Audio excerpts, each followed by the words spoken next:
I think the elephant in the room here is that whenever there's a faith transition, you're moving from having a shared space, a shared identity, a shared idea of what's right, to now having disparate ideas of all of those things. And so part of the whole feeling like a project, which maybe, when I think about some of the believers I talk to, sometimes they feel like projects too, right? On the other end of like somebody trying to convert them away from their beliefs or things of that nature.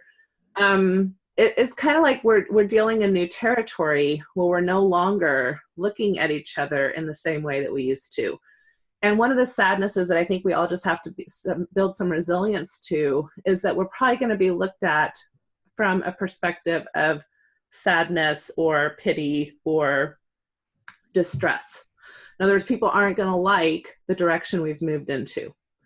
And sometimes we're not going to like the direction they're still in, right? And so we're kind of dealing with that new space between all of us. And that's just a reality. I think some relationships do well with time and boundaries and adaptation to where it doesn't really end up being a big deal for a lot of people. And they can continue to have very close relationships in spite of those kind of ideological differences. And others, not so much. It doesn't end up happening. So I just want to put that out there, that I think the whole feeling like a project is real. And I'm not sure that we can completely get away from that, because whether it's being done appropriately or not, people are sad and are going to be sad that you've left the fold, and are going to be wanting to maybe try to get you back. And just like you're going to be sad that maybe people haven't seen it like you and aren't following your way out, so that's an okay thing to be present, and you're not going to be able to get away from that completely. So I just want to say that. I have a question, Natasha. The classic When Harry Met Sally movie, can men and women be friends without there being some sexual component? Oh yeah. Can believers and non-believers be friends? Or is Orthodox Mormonism so controlling and rigid and siloed? Or is post-Mormonism so angry and secular? Can Orthodox Mormons and progressive or post-Mormons be friends? Or should our listeners just sort of say, just accept it? These relationships are going to die. It's a matter of time. What's most likely or probable, or, what's your opinion on that question? Oh, I think people can be great friends with people who are different from them in certain ideologies. I mean, some of my... Do you have Orthodox friends? I do. Like close friends? Yes, I do. How does that work? Well, because they've been very, very clear with me that they love me and that they're willing to put up with all of my feistiness. And they've also asked for boundaries. And I've had to listen to that. And I've had to step back in my, being so, I don't know, energetic about sharing certain things that I'm always upset about. So we talk about different things, or when we talk about church stuff, we have parameters that we've put up, and they're lovely people, and they're some of my closest friends. There's other friendships that have irrevocably changed, and that probably won't ever be the same. I'm lucky. I'm part of an extended family where we were converts, so the idea of faith journeying was pretty okay. So it hasn't really changed my relationship with my siblings. But there's been sadnesses there too. I've had a sibling resign from the church, and even I was super sad about that, even though I was in a space where I was like, that's a totally legitimate choice. So it's hard to, this idea that somehow it's black or white, or that it will or won't work. I think some very important ingredients are time, differentiation skills, emotional regulation, adaptation, resilience. And if both parties can do that, new territory can be sowed with the same people. Also, and other times you need to find, and other times you need to find new relationships, or both. Right. I feel like for me it's been both. A kind of an acceptance of differentiation within the relationship, and then also just a genuine respecting of boundaries. Love it. And it has to go both ways. I have to do it too. Yeah. I'm not always the best at that. How are you not angry about this? How are you not upset about the things that I'm upset about? Right? Yes. And some of my friends have been like, geez, Natasha, I feel like I can't even get together with you without feeling like I'm on attack. I have to listen to that if I want to be their friend. That's right. And differentiation works that way as well, that we're okay with people feeling really different than us in our fragile new place, that we can hear different points of view. I'm curious if our listeners have been able to maintain meaningful friendships with Orthodox Mormons, and feel free to comment in the comments. Have you? No, I don't think I have a close friend who's an Orthodox Mormon. They're family members, siblings, in-laws, who I've been able to be very friendly and warm and cordial with when family get-togethers happen. I'm still close to my sister, who's an Orthodox Mormon. I still love my parents, and they're still believing, but they're very liberal and progressive. But I don't think I have a close friend. I know I don't have a close friend who's Orthodox. Well, and I don't even know if when I was in the church that I was close friends with the more Orthodox believers. I do think that we do tend to be friends with people we're more similar to than different, right? And so I think the people that I was friends with, even when I was much more active, were people that cared about social justice issues and, were maybe more flexible, ortho-flexible, right? So, sometimes we run into problems with, but I would say I'm currently friends with some very believing people that are probably somewhat flexible, but that are lovely, active, very devout members of the church. Love it. All right, we're getting a bunch of great comments coming in from listeners. Natasha, is there a comment that sticks out to you, or do you want me just to... Yeah, go ahead and tell me. So KJC writes, you pick one, Natasha, and Margie, you pick one too. Okay. KJC writes, you don't have to be having a faith crisis in order to be gossiped about in church councils. When we were trying to help clean up the dishonest culture where we lived, which was predominantly LDS, we became the topic of conversation and not positively in these councils. We had a friend in the council who let us know about this. A letter was then sent to the bishop nicely saying something along the lines of, if you have any questions or concerns about what we were trying to do, please just ask us. No one came forward for any clarification of the situation we were trying to remedy. We were shunned instead. It was a lousy experience, as I was a true believer. When I started going through my faith crisis a few years later, my daughter shared with me that she felt that lousy experience was a precursor to my crisis. I'm not sure about that, but maybe she is right. That's really interesting. Sometimes there are multi-level marketing schemes or business fraud or sexual abuse or other sorts of situations where even true believing ward members, start getting concerned and things get talked about or don't get talked about in ward council. And that can definitely be a problem that triggers some people eventually down the path of a faith crisis, especially if abuse or fraud gets enabled or covered up within a ward situation. So thank you to KJC for sharing. Natasha, what's a comment you have? Oh, here's just a recent one that just popped up. Roger says, I have learned that life is full of lists, little league lists, university lists, on-job lists, church lists. On some lists, you're at the top, sometimes on the bottom, sometimes not at all. I've been on certain political lists where I have been listed as too liberal. I've given up. Just spell my name right. The reason why I like that comment is because I think this really speaks to Bible dynamics. This is not just a Mormon thing. I think any group you're a part of, groups try to figure out how you fit into those groups, whether or not you're a person they can count on, whether or not they're a person, you're a person that, fits. And so part of being part of tribes is that this is what happens. And there was another one too that I really liked. Let me see if I can find it really quickly. Kristen says, we don't need to be victims or live in fear of being discussed in ward council meeting. It's our responsibility to respectfully be upfront with leaders if we truly don't want to be contacted or continually discussed. if you're not willing to draw some boundaries, you can't complain about being discussed. So I like that because it's kind of moving towards that resiliency, and we have some control. We can be somewhat active.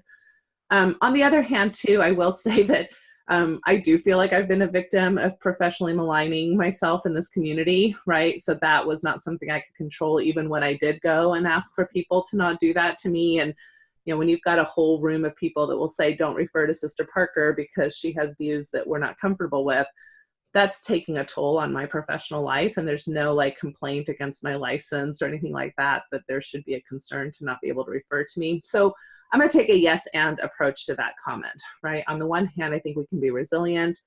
We can expect people to talk about us. Some of that comes from a really great place. They want to know what's up with us. They want to feel connected to us. They want to support us. And we do a lot of this in really crappy ways. We're not always very well boundaried. We malign people inappropriately for reasons that people should not be maligned. And that's a reality we're all living in, and it's done better in some ward environments than in others. Yeah. Go ahead. So Margie's going to read Evan. Evan writes, serving as the executive secretary at the time, my wife and I were experiencing a faith crisis and were sharing vulnerability with the ward, such as bearing testimony about doubt, talking freely about the mess our church culture and history is in Sunday school. As a member of the ward council, they didn't talk about us while I was in attendance, but I know there was a lot of talk about us, either in special bishopric meetings after our standard meeting or when I was out of town in ward council.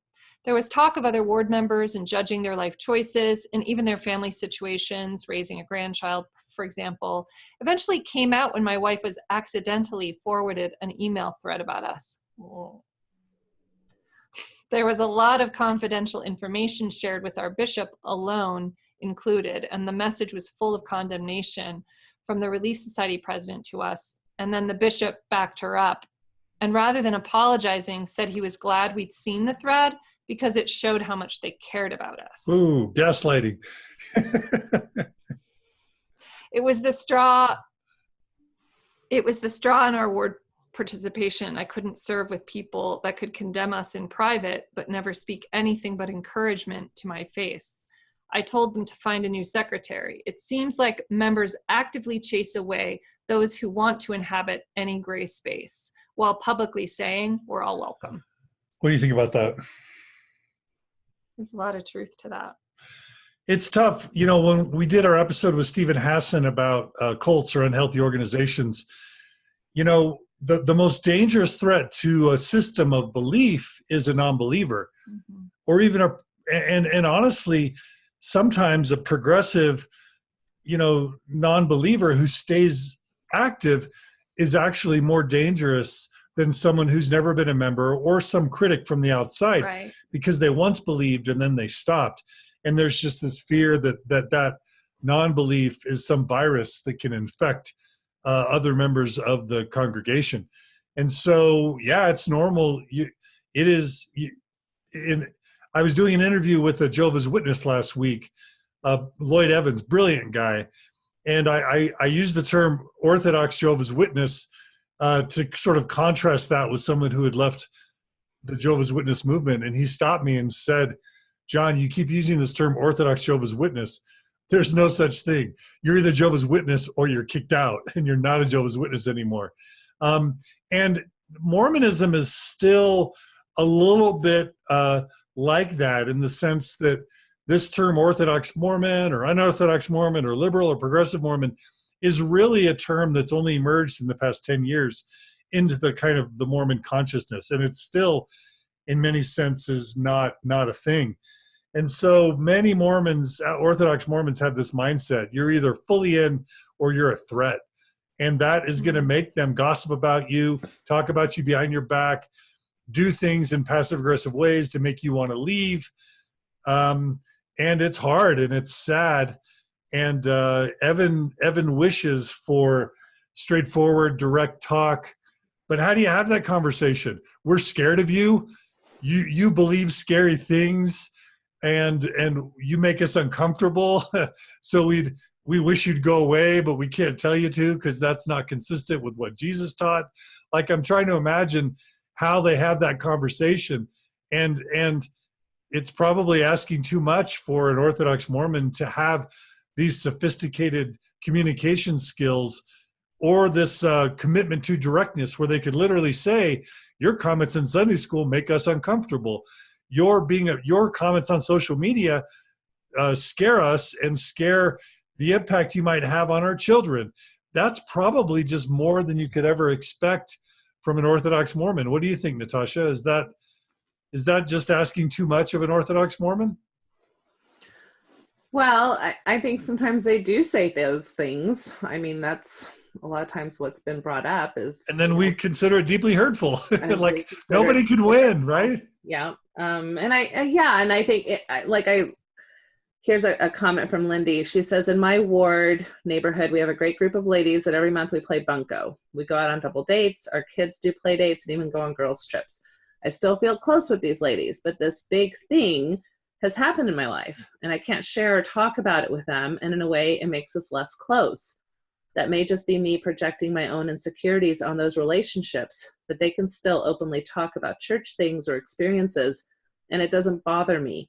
Kind of like the relationship isn't a two-way street anymore. Very I think common. this is a really important dynamic. It's that if you have a group, right? And then one person in that little group is kind of shifting away in some ways and isn't even being very open about it. The group is still going to function kind of like it always functioned, right? And so they're going to have the priority or the privilege of the conversation. This is why, like if I go to family events or extended family, especially in my husband's family, yeah, they're all talking like they normally would about church, about Sundays, about general conference addresses.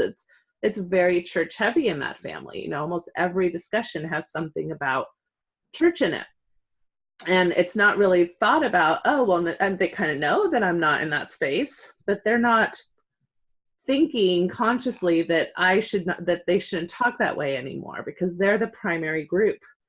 Now, if we take that same group and put it into a larger group, if I took that whole group and took them to one of my mental health conferences, yeah, they probably wouldn't be talking like they normally do, right? They'd be looking, they'd be observing, they'd see me talk in different ways than what I talk, right? Because now they're part of this bigger group that I feel more included in. So again, these are things that really happen. But I think to your point, John, as far as orthodoxy and how much room there is, Mormonism in general, and this is again why we're markered the way we are in social science as a religion, is fairly enmeshed and fairly resistant to differentiation. In general, that's where we lean. We're somewhat of a conformist religion, and we do less well with our less orthodox folks. Mm-hmm. So that is a reality. Yeah, it is. Jamie writes, ward council was okay for me until I was in ward council and they wanted to get personal information from me about my close family member. It seemed really intrusive and gossipy. I was going to make the point that the church needs to be careful here because there are true believers or progressives who would want to remain in the church, but being gossiped about or being in the presence of gossip can be the impetus to cause people to leave the church, to hate the church, and to resign from the church. And so I do think this is just a friendly suggestion because I know church headquarters listens to this podcast, and I know that they're taking notes and paying attention. For your own good, fix this privacy problem, fix this gossip problem, and fix this ward council problem so that there are very clear and constructive boundaries and limits and guidelines around gossip. Yeah, wouldn't it be wonderful if like ward council was like, you had somebody come in there and say, hey, this is what we're finding out is the best kind of approach for those going through faith transitions. This is what we're hearing. We need to be more upfront with them. We need to, give them a call and see what they do or don't want in our involvement. And, you know how we're having conversations about whether or not they have certain beliefs or whether or not they're unemployed or whatever. We need to cut that out because that's feeling people. Imagine if you were being talked about like that in here and we were all talking about your personal problems. Wouldn't it be nice if in ward council we had some of that training happening? Yeah, training, more training. And those of us, I mean, because I'm sure there's people listening who are still part of Word Council. We're hearing from a lot of you. We can take those messages in there and say, hey, we need to be more careful, or this is something I'm concerned about, or I didn't like how last Word Council went because we got super personal about this family. Mm-hmm. Love it. It would almost be really nice to keep it really basic, like need support.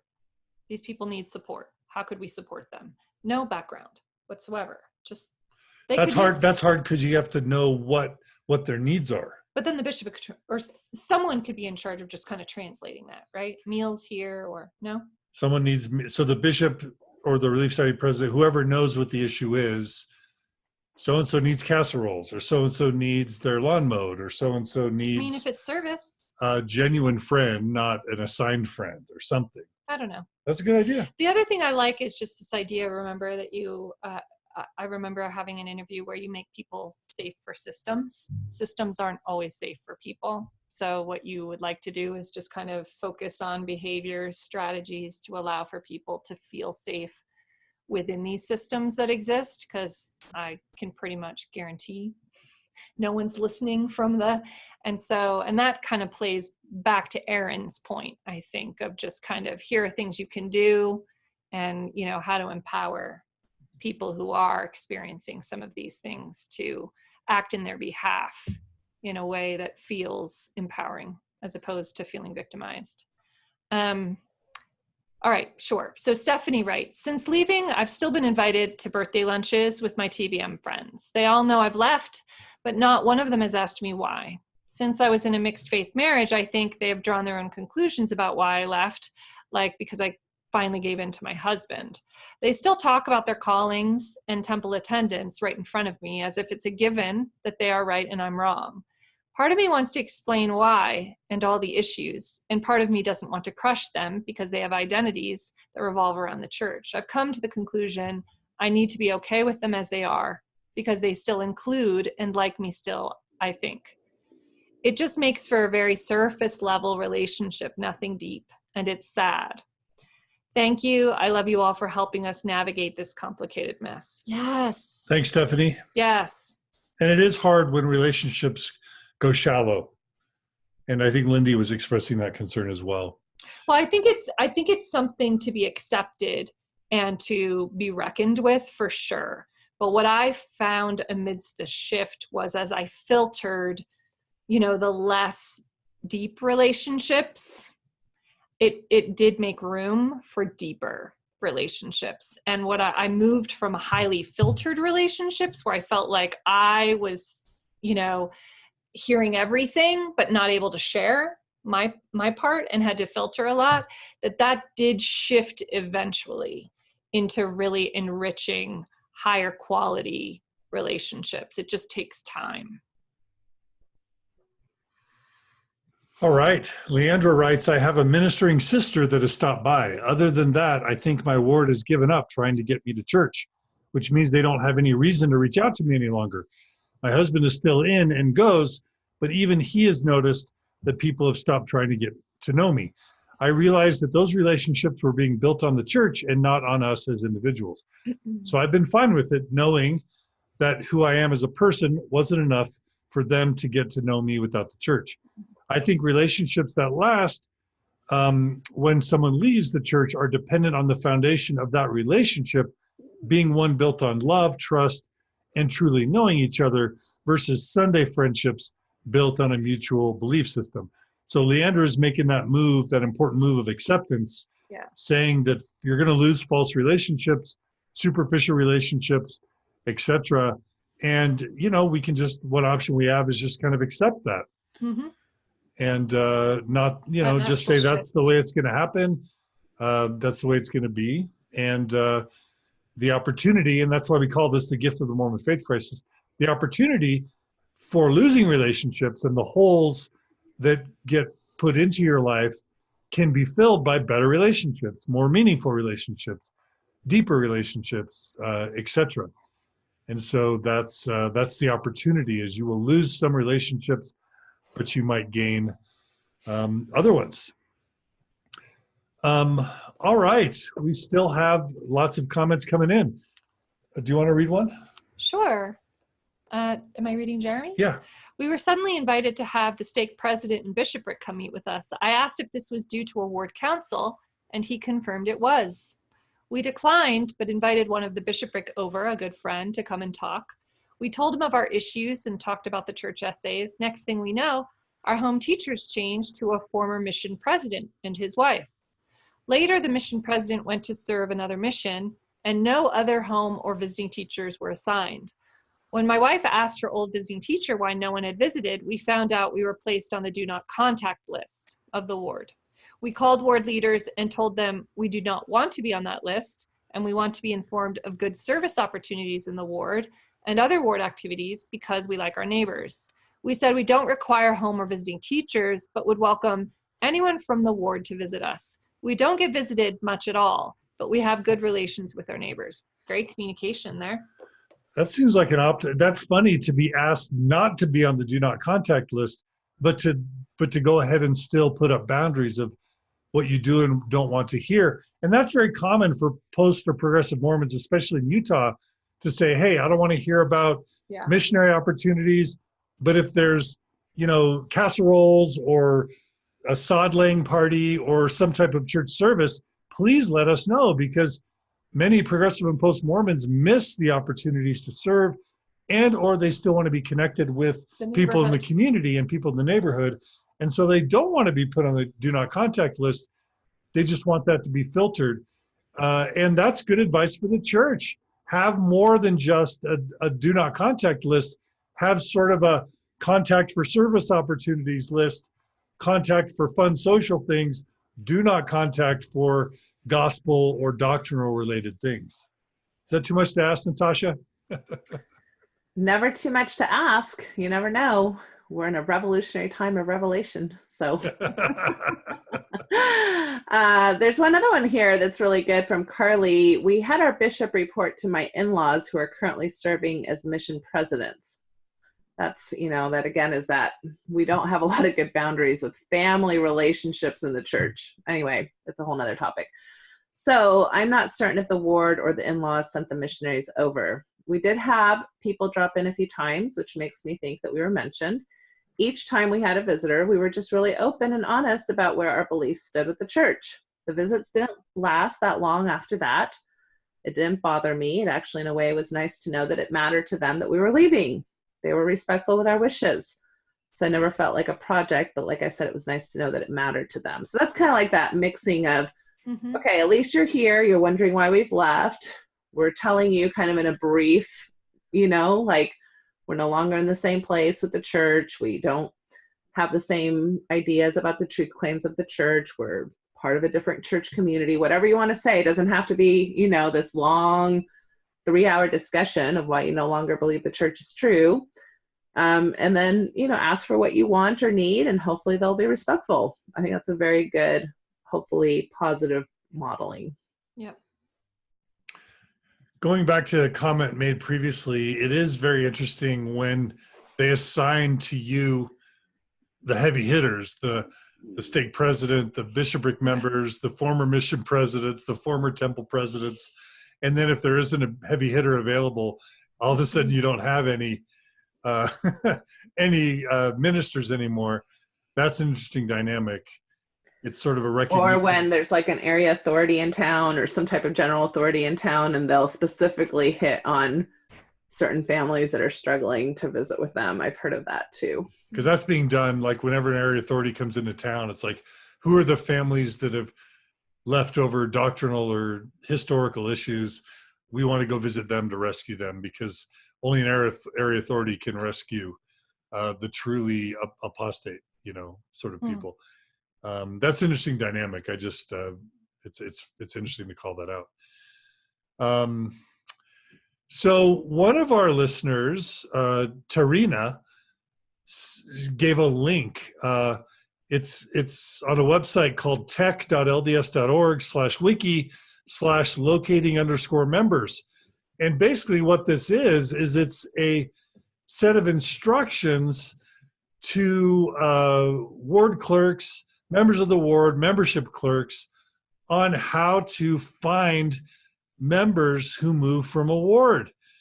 and it gives a criteria for how to decide which members to find, how to use different websites in the United States, the United Kingdom, voter registration records, property tax records, criminal records, divorce records, etc., to try and locate the addresses of people who have left your ward, to be able to pass on those addresses to whatever area these leaving ward members have moved to. And then they talk about local efforts, including talking to members, talking to building supervisors, managers, or owners, other family members that still live in the area or are contactable, contacting the new people who live in the home that the former members moved out of to see if they know, contacting adjacent neighbors, calling the last known phone number, contacting relatives by phone, contacting the postal service. Like, man, it's using Facebook, whitepages.com, Zaba search, free 411, birth databases, social security death indexes. Like, this goes on and on. Again, voter registration websites. Wow, the church, and Margie and I experienced this when we moved from Logan to our new area. We did not want to be contacted. We were emailed several times by bishopric members saying, "What's your new address?" And we said, we declined to share with you our address. We don't want to be contacted, and we don't want to be ministered to, and we don't want you to know where we live, because we don't, either way, we don't want to be bothered. We also don't want to be known. We don't want people in our ward to even know who we are, because that became so problematic for us last time. And they literally went to my mother, a relative. They were very harassing trying to find out our address. And I think ultimately, maybe it took them a year, but they eventually found out our address and updated the church records. This is even after your excommunication? Yeah. That's interesting. I think it was more for the children, honestly. Because you still have children on the rolls? Yeah. Yeah, we have not wanted to, like, convince our kids to resign, or, like, in our anger, take our kids' names off the record of the church. That's their decision, and so our younger children in particular. No, that makes sense. I was wondering why they would have a few, because I was like, well, isn't that the whole point of resigning or excommunicating to begin with? But that makes sense if you have kids still on the roll. Not that it makes sense that they're doing it that way or that they're harassing you about it. I'm just saying it makes sense as why they'd be interested in that information. Yeah. So and I was contacted many times because I had siblings that, especially during those years where they're like the 10 years that they went to medical schools and were all over the place. And so they weren't necessarily super active. I was contacted on a regular basis for several of my siblings from church headquarters. This is the office, church headquarters, wondering if you have an updated address for, so-and-so. And even then I was like, that's kind of weird. And I remember going, well, I'll have to get back to you. I don't know if they want you to have that information. And, that was a long time ago, and I was still very in. So that felt weird to me even back then.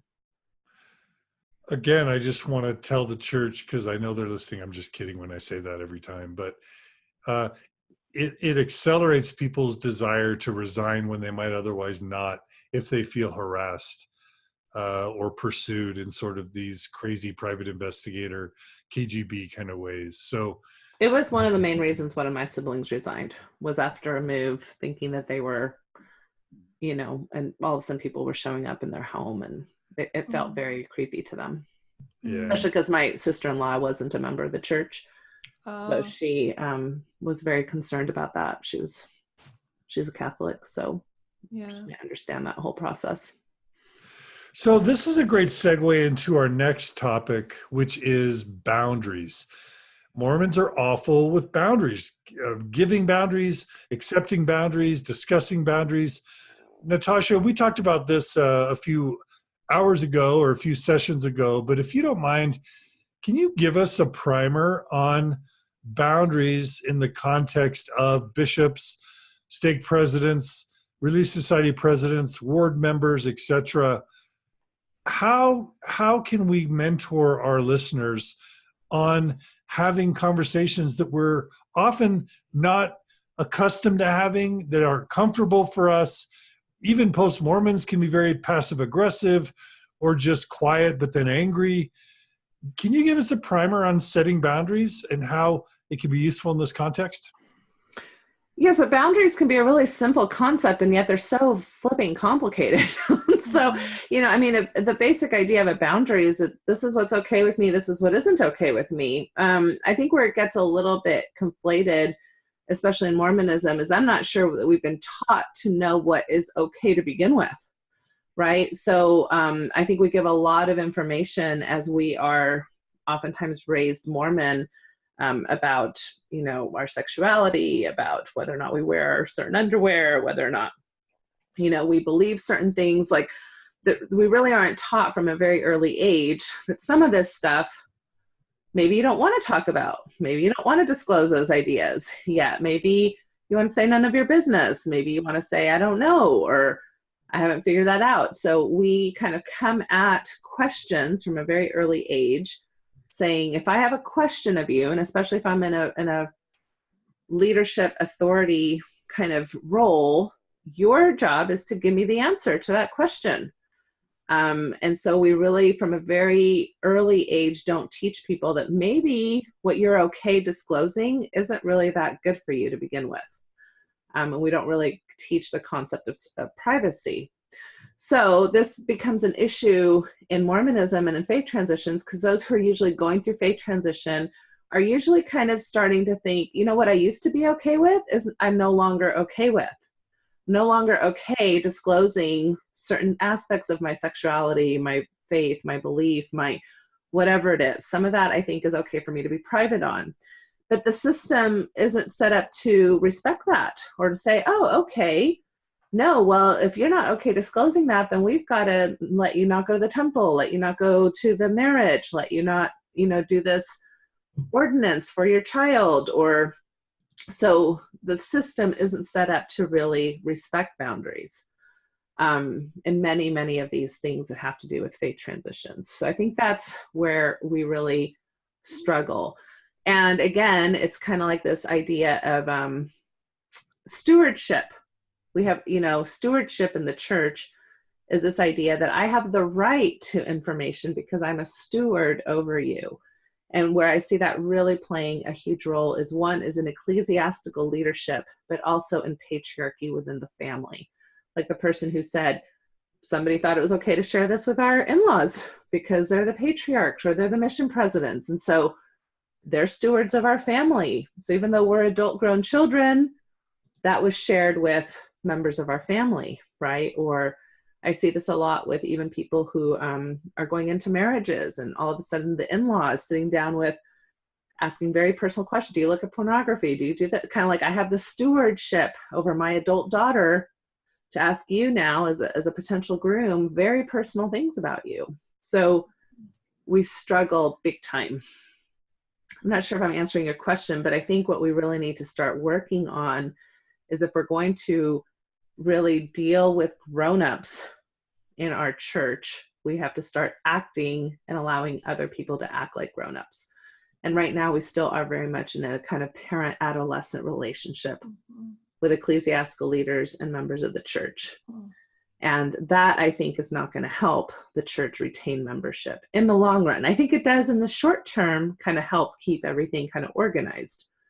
But I think our culture, especially when you think about millennials and what they value, it's that old kind of loyalty, authoritarian, patriarchal type of commitment and things that the things that people valued back in the 50s and 60s, those were kind of things people valued, are not what people are valuing moving forward. I think the church is really going to run into some problems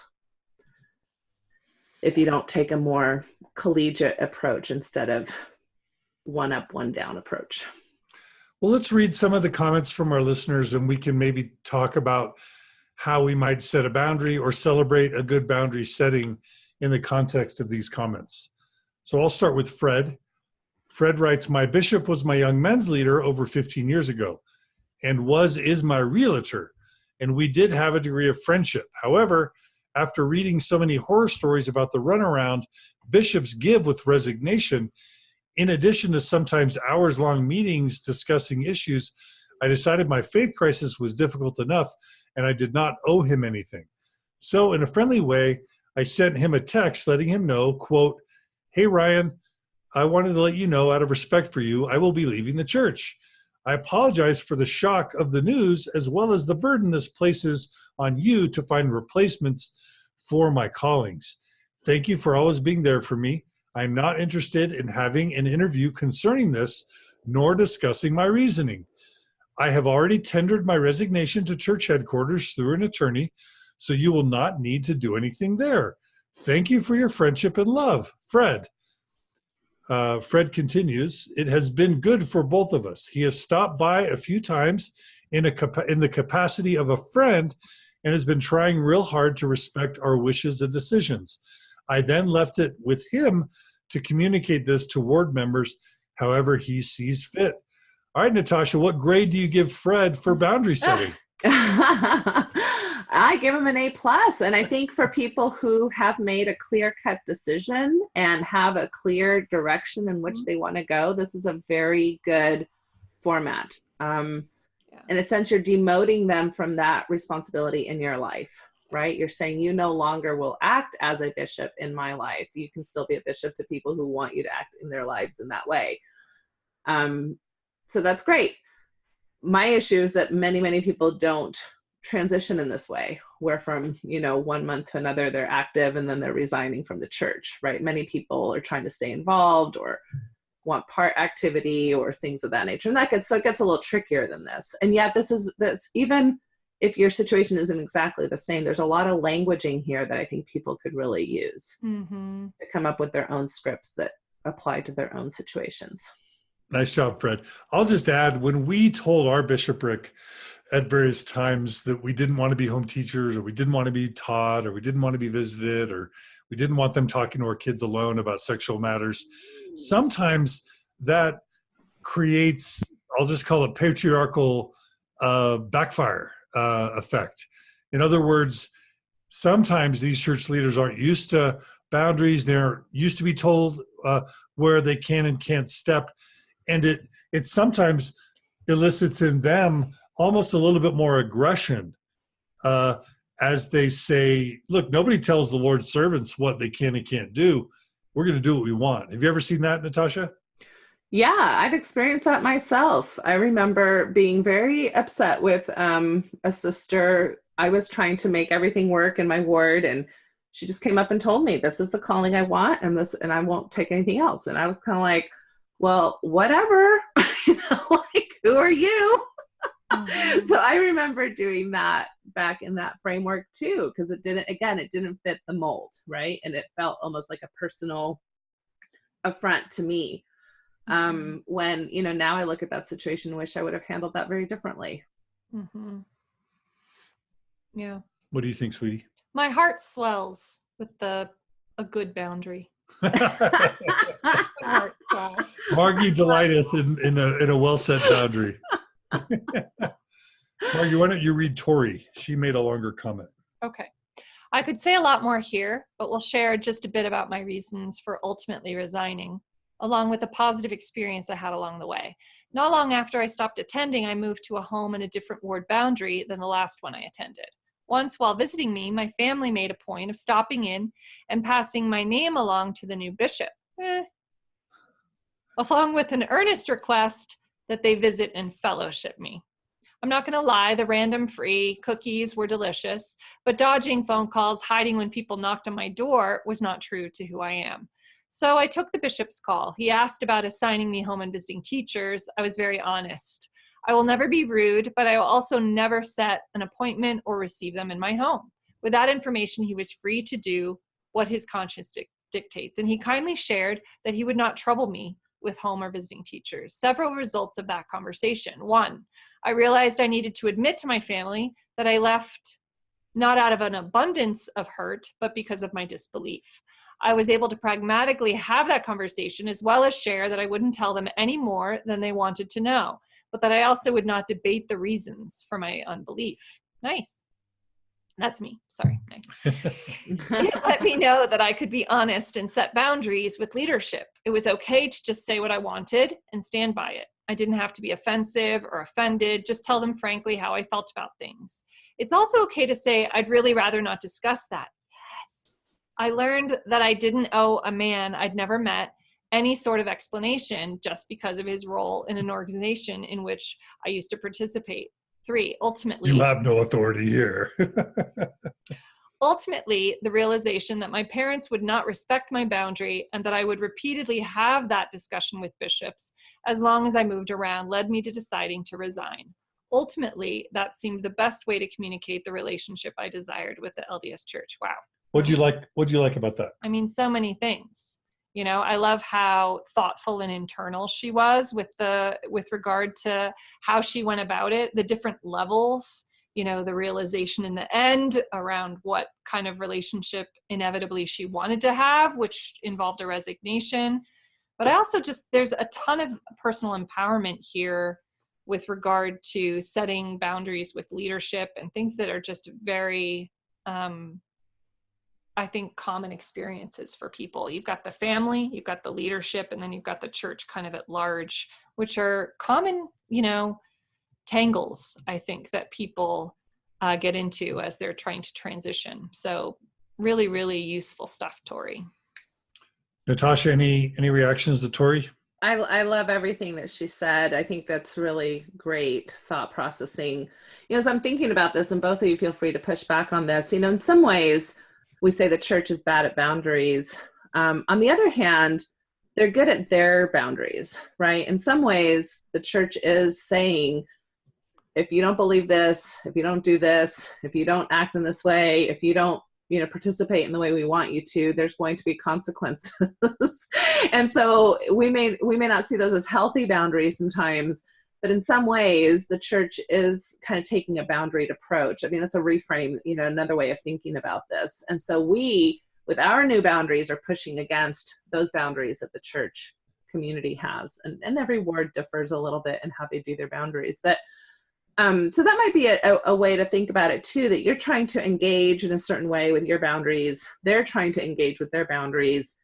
And that tension between two entities that have different boundaries is often going to be difficult and rough. And you have to continue to come up with solutions to those dilemmas.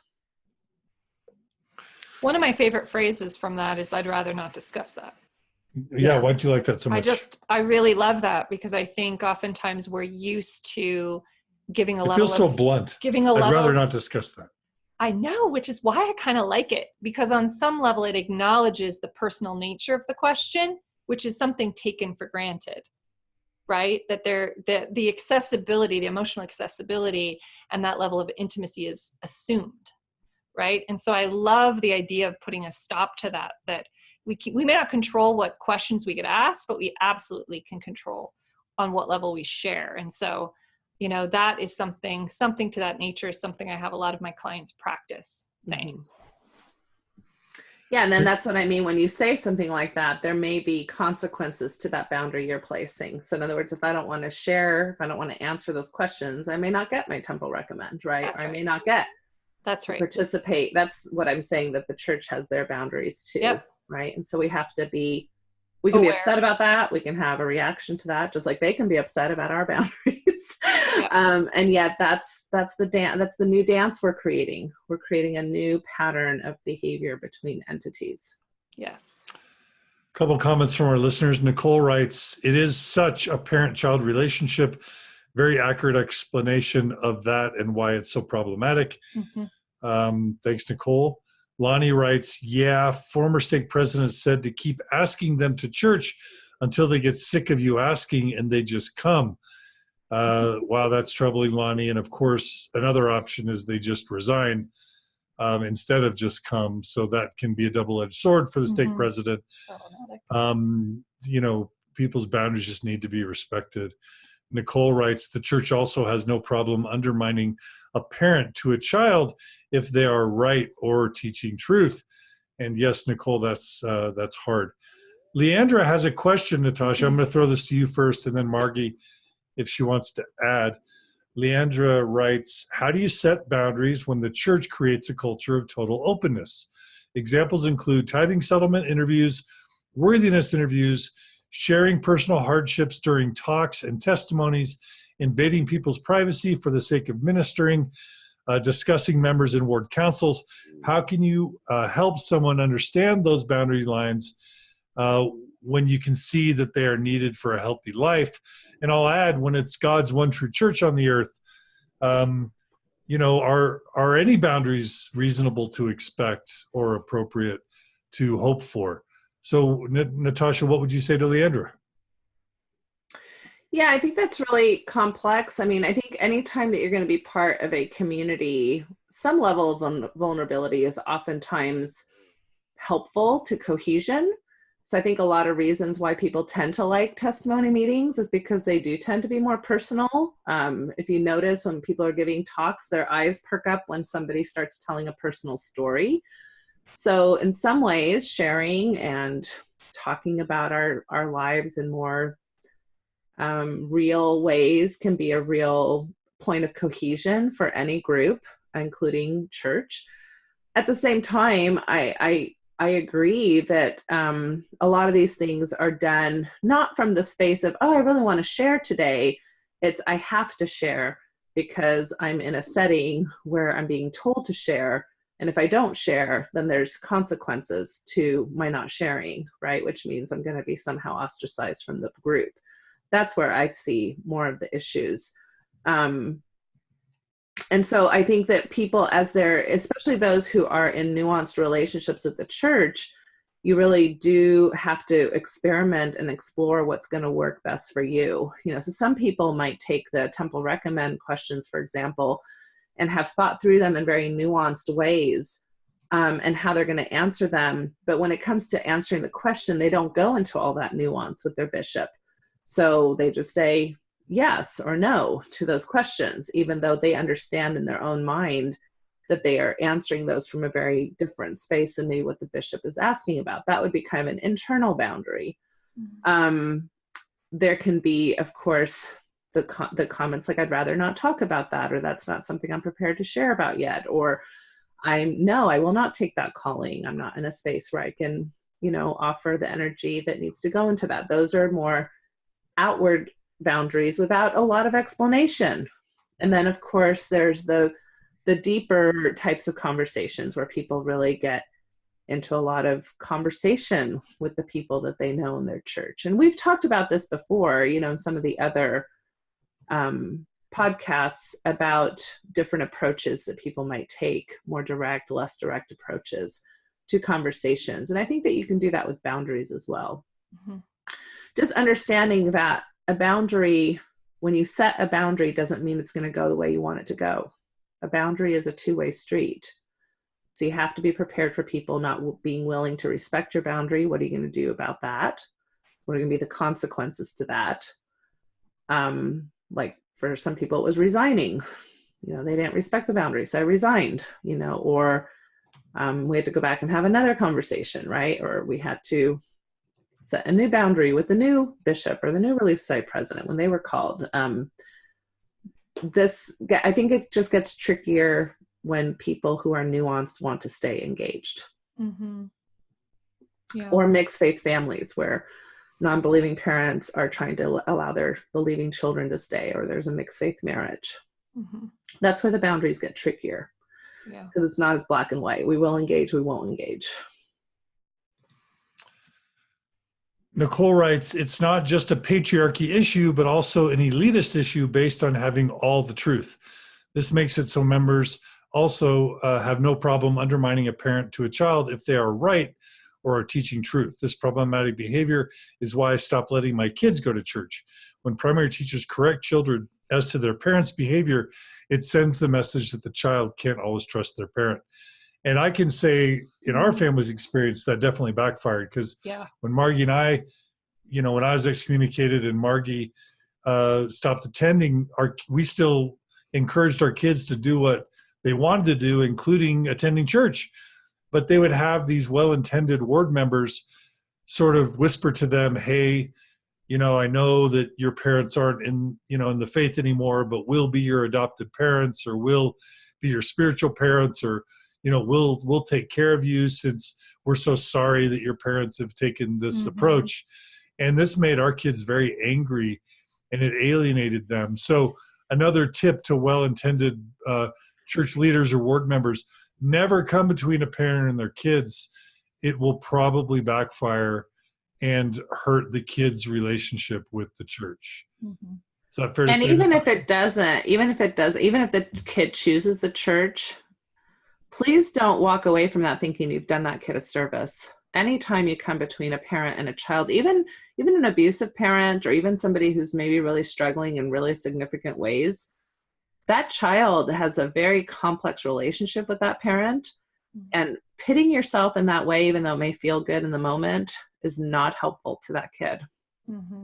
So yeah, I would say whether the kid backfires or not, you're not helping the kid if you're imposing yourself between the parent. I'm just going to play devil's advocate. Why not undermine an abusive parent in terms of their relationship with their kid? Because kids love their abusive parents, and kids have, very complex relationships with their abusive parents. So you want to offer support, and you want to offer being a mentor in that child's lives, but you don't want to downplay the parent or talk badly about the parent, or, put some type of emphasis on the kid that they need to be a missionary to that parent, because then that puts inappropriate issues of responsibility on the kid that's not their responsibility to take care of the parent. It's just very complex. You have to allow for that child to develop into their own relationship with that parent, not pitting them against them. Yeah, absolutely. Okay, let's see. A couple more comments, and then we're going to move to a new topic. Kent writes, very good point that has been true with me over the last 2 decades. Leaders come and go, so please be understanding that you have to set the context and clarify the boundaries repeatedly as the years go by. So Kent makes the point, don't just assume that if in 2019 you set a boundary with leadership, that boundary will be applied and still relevant in 2025, because as ward leadership changes or leaderships change, they'll need to be reminded. Casey writes, my bishop invited me to lunch later this week. As he knows not to invite me to his church office, we'll be having a discussion on boundaries. Yeah, sometimes leaders want to come in your home when you don't want them in your home, or they want you to meet them on their terms at the church, at their territory, and you may not want to recognize their authority by where the meeting actually takes place. And so that's an important thing to specify as where you are and are not willing to have conversations. True? Yep. Margie, do you want to read Fred?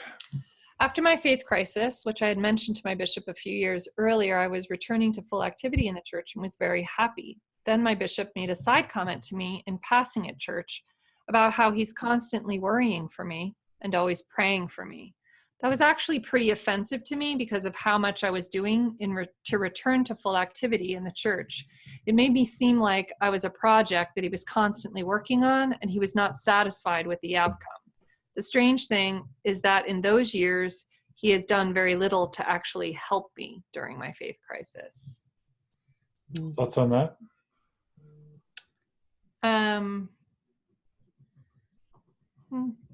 Natasha? How about you? I just wonder if in relationships, it'd be interesting if we could oftentimes have these conversations more often than not. Yeah.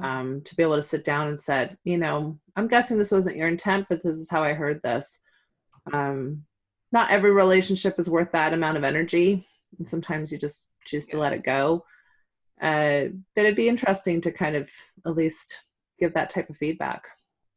Yeah. I do think strangely, my brain went to parenting with that comment, because I do think ironically, when you give feedback on like how you're worried for the person or concerned, or what is conveyed is this sense of them not being enough, and that clearly there's something wrong with them because you're worrying about them, as opposed to having this sense of like, you know, from your parents that they believe in you, that you're kind of a full container. You're viewed as sort of an empty one that is kind of more depraved.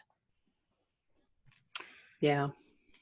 All right. So let's, I think we've covered the topic of boundaries to a decent level. The next main topic we wanted to try and cover today, as we're wrapping up this discussion, is what to do when you bump into ward members or leaders. So whether it's bumping into a ward member at the gym or the grocery store, let's just say you've gone inactive and you're no longer a member or you're no longer attending.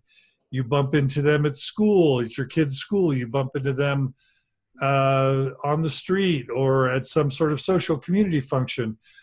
Whatever it is, how do you handle that? It's a very awkward sometimes. Oftentimes a very common response is, you know, we've missed you. We've missed you at church. You know, we've missed seeing you. Other times it's just awkward. Other times, you know, you can cut the air with the tension that's there. And then other times there's just really rigid and uncomfortable and curt. Or people might even see you in the grocery store and turn around and walk away or avoid talking to you. All those things are possible. How do we handle, Natasha or Margie, who wants to jump in first? How do we handle these types of situations? So can you give me situation by situation? Because I feel like I would handle each one differently. We faced this a lot after the excommunication. Things got strange and uncomfortable really fast in the grocery store or around town, or with particularly neighbors or ward members, right? Okay, so let's say you're at a school function with, you know, your kids and their kids are there. Somebody walks up to you and in sort of a condescending, a little bit smarmy way, they say, "We've missed you. We've missed you at church. I haven't," no, or maybe they don't even say church. They say, "We haven't seen you in so long. We've missed you. How have you been? We've missed you." Mm-hmm. What's your response to that? You know, condescending. I don't know. For the most part, if I felt like there was good faith there, which for some, I felt like there really was good faith. It really was like, wow, we really miss you. And where have you been? Right. Then I'm like, I'm right here. How are you? Right. I mean, I just give good naturedness back, you know, how have you been? And I did that a lot. I talk about this as a boundary. One boundary I used a lot for neighbors that were like, you know, where have you been? Or have you, is I used a lot of redirect. I would redirect the conversation if I didn't particularly want to have the conversation with them. And a redirect is a great boundary to have because there's warmth in it. And for the most part, it felt really authentic to me to redirect. It was like, you know, oh, we've been around. How have you been? How's your family? How are, you know, things been, you know, and to me that what I really was trying to do was grow an alternative relationship, not based on church or religion. And that felt good to me to do for most of the time. And so that is, you know, boundaries can be as different as, but I love a warm boundary, and never underestimate the power of a redirect where you take control of the conversation with a question. People genuinely like to talk about themselves. And in that time where our life became so religion focused amidst the excommunication, I really liked this idea of humanity. I can just care about you as a person. How are you? How's your family? What's been going on? And I ended up in a lot of deep conversations with neighbors in the grocery store because I actually asked how things were going, and I found out someone's mother died, and I just was present and held that in the grocery store and really talked with them about that. I did approach shunning differently. So if someone was visibly uncomfortable around me, I didn't tend to push that. If people really wanted to avoid me, that's a boundary. I'm receiving. and I have no problem with, allowing them to kind of find their way out without having to, say hello or whatever. I just accepted that feedback. Natasha? I love everything Margie just said. I think all of that is great. I'm not going to go chase the person who's avoiding me at the grocery store. Hello! Hey, hello! If they want to pretend they didn't see me, that's fine.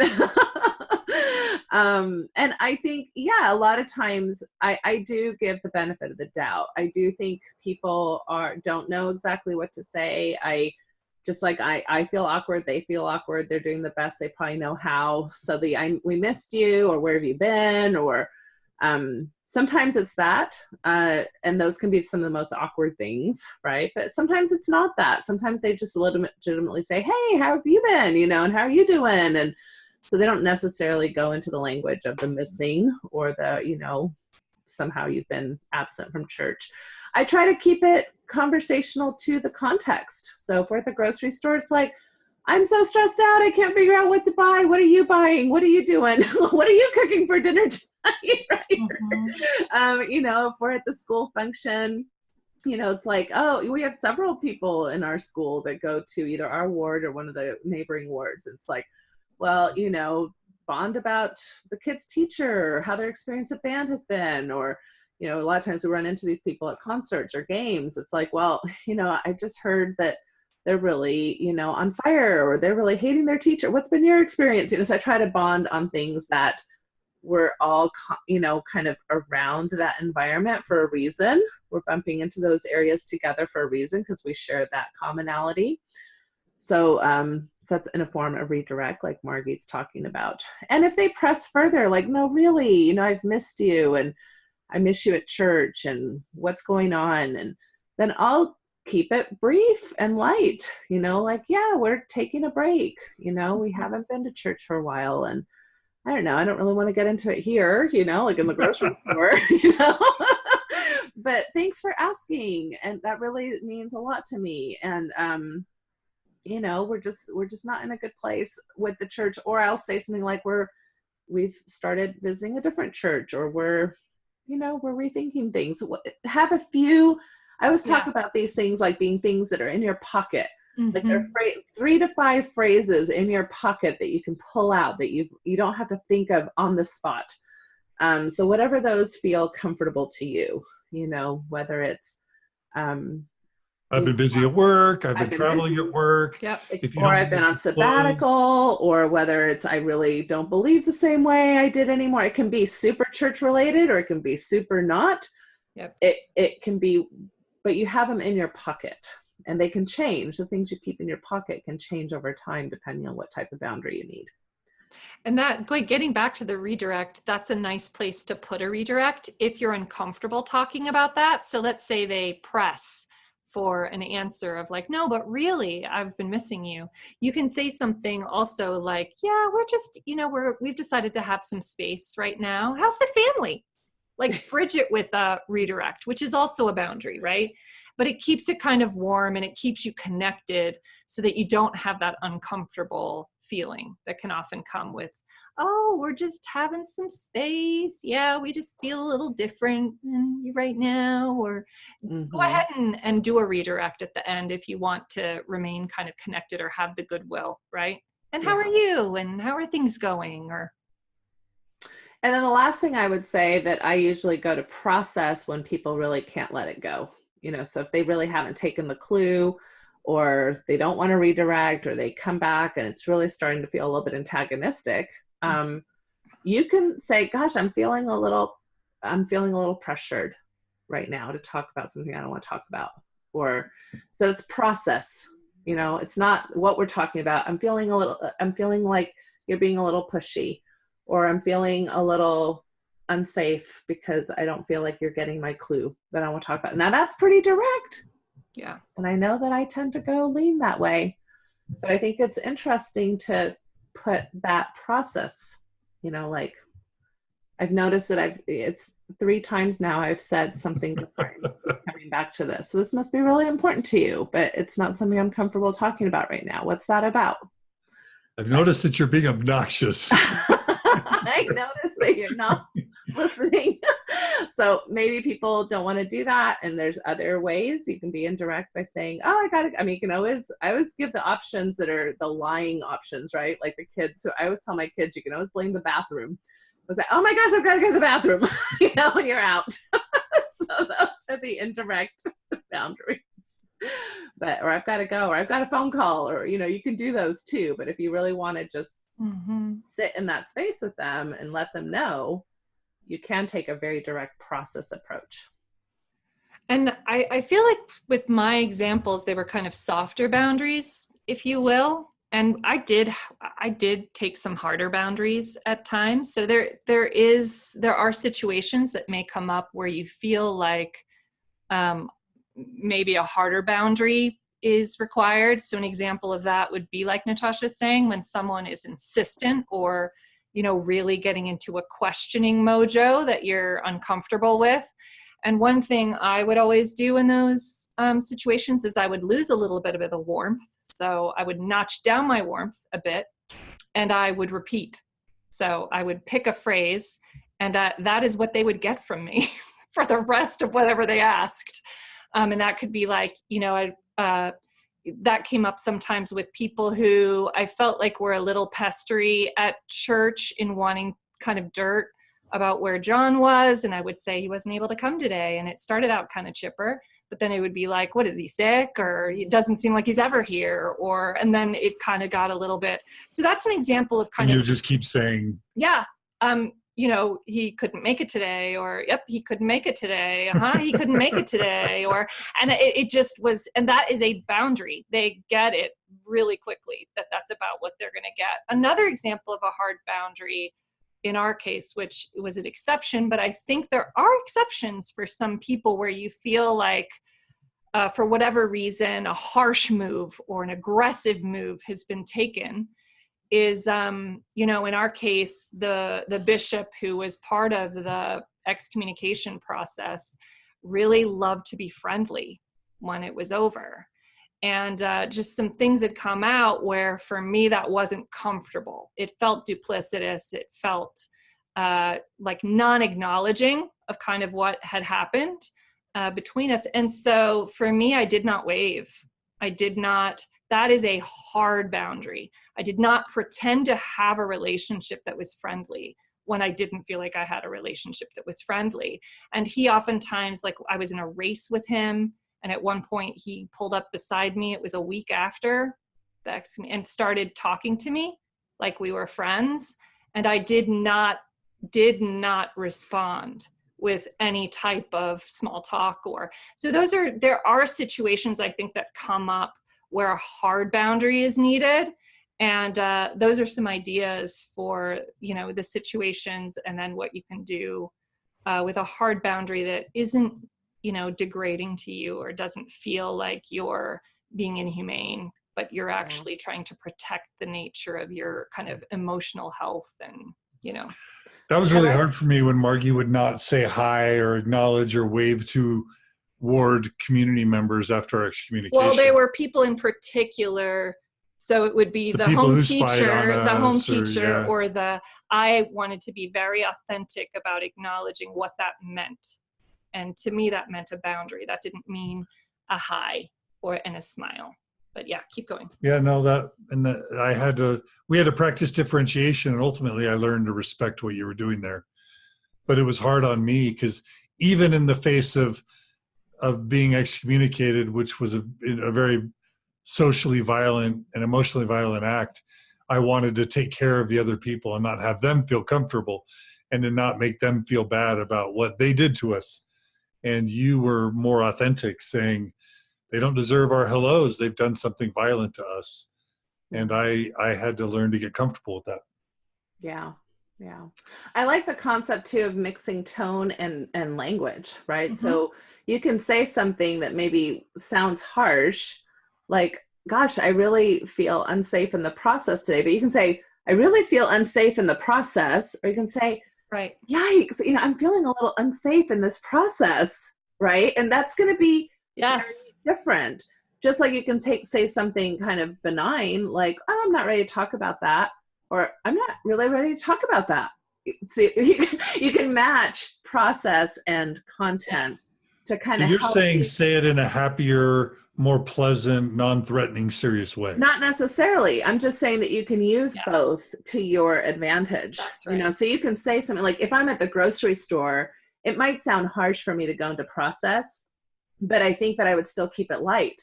Like, oh my gosh, it's, you've said that 3 times now and I'm really feeling like I'm not getting through. So, I don't really want to talk about this, right? So that might be, so somebody would be like, what did you say? And I'm like, yeah, but I said it nice, And I like that. Whereas I can be, in at church, and say, I'm really not comfortable with that. And my face is very different. I'm giving a very different message right now with my face than, oh, I don't know if I'm really comfortable with that. Does that make sense? I can use both of those things. What am I going to say and how am I going to say it to match the situation? I love that you said that. And that is something that I think is so true. And even amidst one conversation, it can change. You can start really warm, but then if you feel like the person actually is not, really respecting the warm, or then you can change to be a little bit more like, oh, here we go. We're going to just give it to you straight because the other didn't work. And I love having, it really is like a tool belt that you get comfortable using in different situations. You can call out different approaches. Natasha, why don't you read Stephanie's comment on the Facebook thread? Stephanie makes a good comment. Okay, that means I need to find it.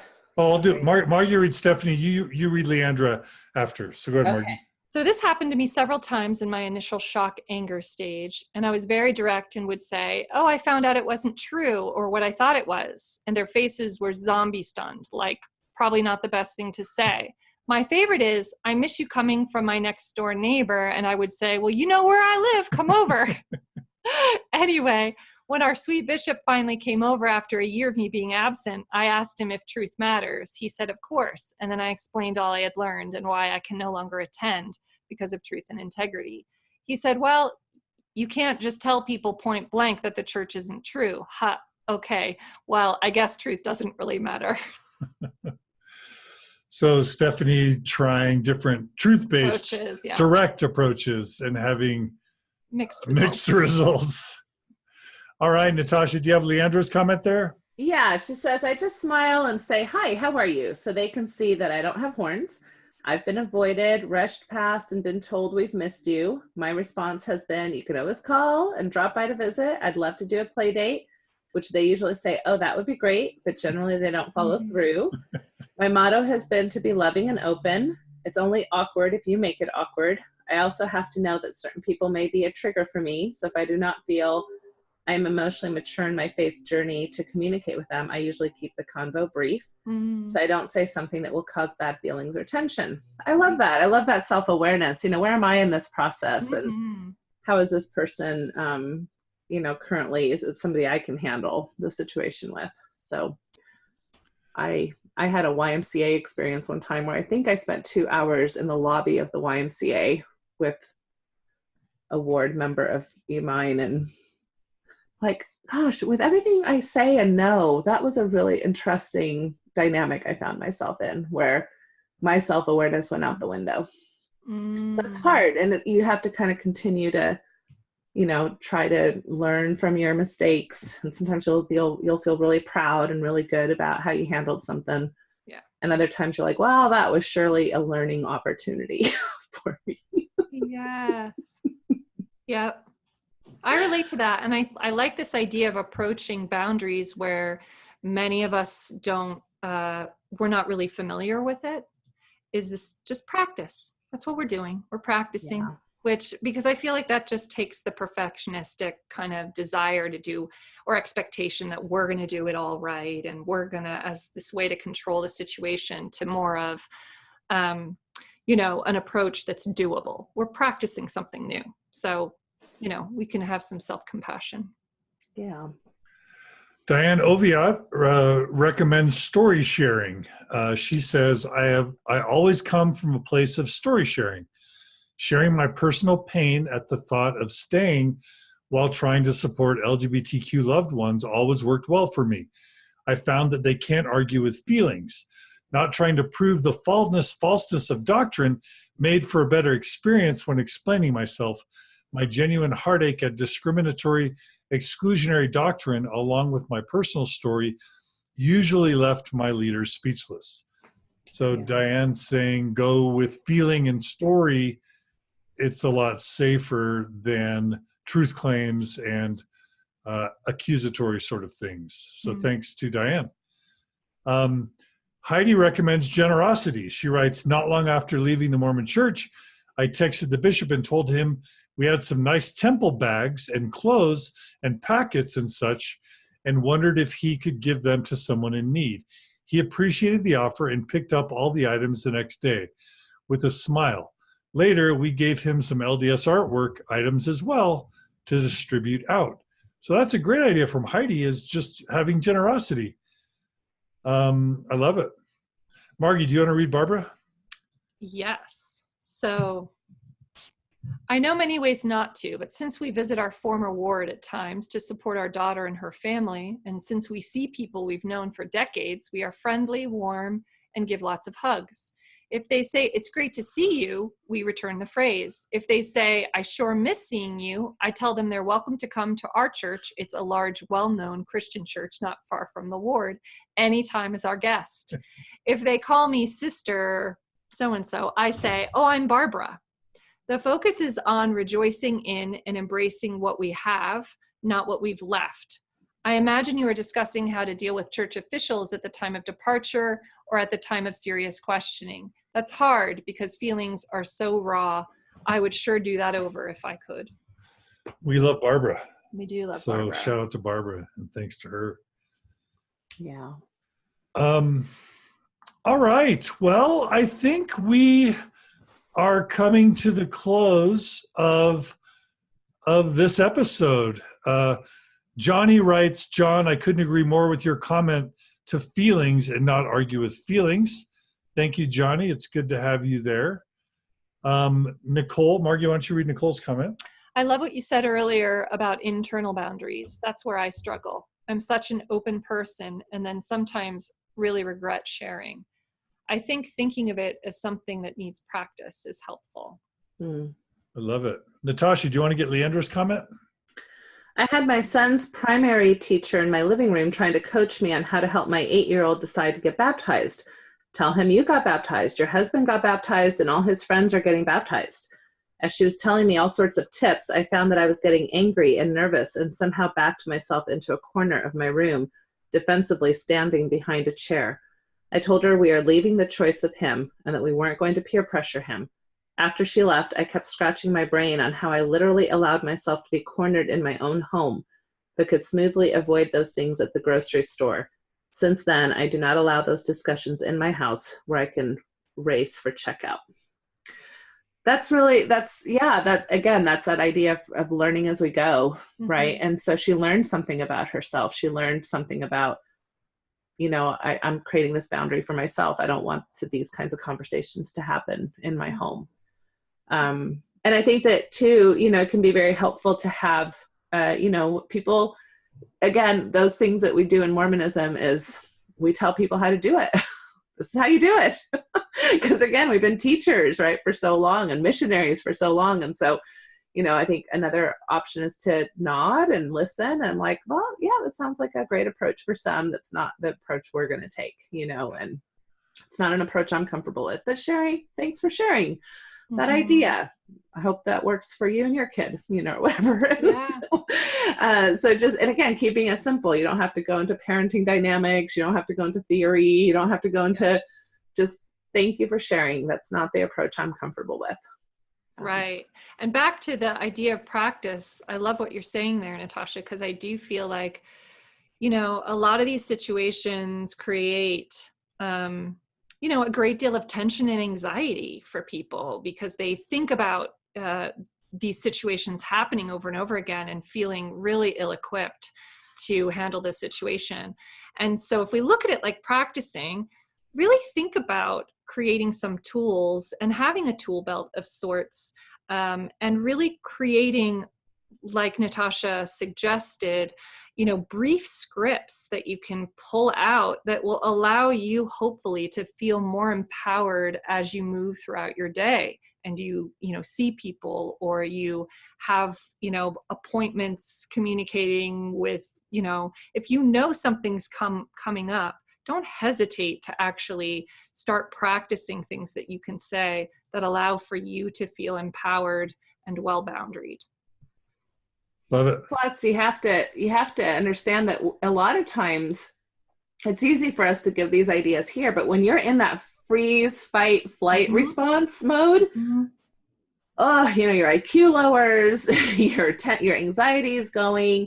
You sometimes forget even the scripts that you came up with, even if you did come up with them. And so understanding that you are probably going to quote unquote mess it up, and that's okay. But the other thing too is the timeout technique, I think, is always very helpful. Yeah. Just to be able to say, I'm just noticing myself kind of needing some space, or I'm needing to kind of think about how I want to talk about this, or just, I need to go to the bathroom again, whatever it is. Give yourself a space to leave the conversation for at least 10 to 15 minutes. Absolutely. I love it. Okay. So, we are coming to the close of this episode. Leandra writes, "These are so helpful. Love when I can hop on." And we just want to thank Leandra and Jenna and, Nicole and Johnny and all of the people who have participated today. I couldn't name them all. Of course, Aaron and just everybody. It is so nice. Lindy, thank you so much to everyone who has been willing to share. Kristen, your comments make this so much more valuable. We hope you've enjoyed another episode of the Get to the Mormon Faith Crisis. There are things you can do if you want to help keep this podcast alive and help keep it going and make it successful and allow it to help other people. You can share these episodes on social media. You can like our Facebook page. You can give us a positive review, either on the Facebook page or on iTunes, a positive recommendation. You can donate to this podcast. You can go to mormonfaithcrisis.com, click on the donate button, 10, 15, 20, $100 a month, whatever you can afford. Your donations will go to keeping this podcast alive and helping us cover all the expenses that we have, which aren't small, in keeping this podcast going. You can comment. You can send us emails at mormonfaithcrisis@gmail.com. You can sign up with any of us for coaching. Again, natashaparker.org, beautyinthenow.org with Margie, or johndelin.com. And you can help attend one of our events, like the upcoming events that we have. We mentioned those at the beginning, but we'll go ahead and mention them now. Again, Natasha and I will be broadcasting tonight, as well as on the evening of April 9th and April 16th, a mixed faith marriage webinar. We've had a few people sign up for that. If you want to be a part of that webinar, there's still time. You can go to mormonfaithcrisis.com/events and register. It's $35 for one evening, $65 for 2 evenings, $90 for 3 evenings. You can get some very high quality coaching and instruction, the kind of stuff that Natasha and I do at our retreats, where people pay $300, $400, $500 a weekend. You're going to be getting that content for a very discounted price. So we welcome anyone in a mixed faith marriage to join our webinar. That will be available later for those who want to pay. You can. Again, April 10th, you can attend my evening presentation at the Community of Christ building in Holiday, 7 to 10. I'll be talking about creating a new life after a faith crisis. April 12th through 13th, Julie de Azevedo Hanks and I will be doing a mixed faith marriage retreat. If you and a loved one are in a mixed faith marriage, you will get some amazing counsel and relationships and community and support if you attend that mixed faith marriage retreat. Again, April 12th through 13th in Salt Lake City. And of course, come to Thrive, the Healing and Joy Beyond Mormonism Conference in Salt Lake City, June 7th through 9th. You'll make friends, you'll create community, you'll hear from a bunch of amazing speakers, you'll make friends, it'll be wonderful. And of course, Natasha Elfer Parker is trying to hold a workshop in Oklahoma City, September 13th and 14th. We need volunteers to host that, and we need people to sign up. So all these events can be learned about and subscribed to at mormonfaithcrisis.com/events. We did have a Gilbert, Arizona event that was planned, didn't get enough interest for the dates that we had scheduled. But if you want us to come to Arizona, Phoenix, Gilbert, Chandler, Mesa, Tempe area, sign up on an interest form at mormonfaithcrisis.com/events. And I will come to Arizona when there's enough demand and need. But again, just thanks so much to our panelists. Natasha, you're freaking amazing. Oh, you guys are freaking amazing. Thank you so much for spending all this time. And yeah, I would just second we are trying to make this information readily available because we understand how much need there is. And yet it will depend on donations for it to be sustainable. So if you find this stuff valuable, please support us because we'd love to continue to offer things like this. And we don't want to charge for everything. So the only way we can do that is if you offer a donation. Thanks. Well, you're awesome. We're so glad. We're honored that you join us, Natasha, each week. Oh, I'm honored to be a part of this. Thanks. And Margie, thank you. Thank you, John. You're amazing. You're amazing. You're amazing. You're amazing. No. Get a room. And again, get a room. And again, thanks to our listeners for joining us. It is so nice to have people joining us live. Alicia says, come to Arizona. Alicia, go to mormonfaithcrisis.com/events. Sign up on the Gilbert, Arizona interest form. And when we have enough people show interest, we will schedule that event. Also, if you want us to bring a workshop or retreat to your city, these are amazing. You can build community, you can make friends, you can grow a community, and you can get lots of tips and tricks. We've never had anyone go to one of these workshops or retreats who didn't say it was life-changing for them. There's a interest form you can fill out and request an event in your area. And again, if you can help us recruit and get 20 or 30 people to sign up, I can promise you that I'll come to your area. We just need enough interest to make it worthwhile because we can't justify the airfare, the travel time, all the planning and logistics if we don't have enough people to make it worthwhile. So Alicia, sign up. Lonnie says, yes, please. Carla says, thank you for providing a platform for people to talk about their experiences and get advice. You're welcome, Carla. Thanks so much for joining us. And again, we hope to do these every week. So please keep tuning in to Get to the Mormon Faith Crisis. And please join us again soon for another episode. If you have topics you want us to cover, email us at mormonfaithcrisis@gmail.com, and we will cover the topics that you want. We will. All right, everyone. Take care. Take care, we love everybody. you guys. Thanks for joining us. And we look forward to seeing you guys soon again on another episode of the Gift of the Mormon Faith Crisis. Take care.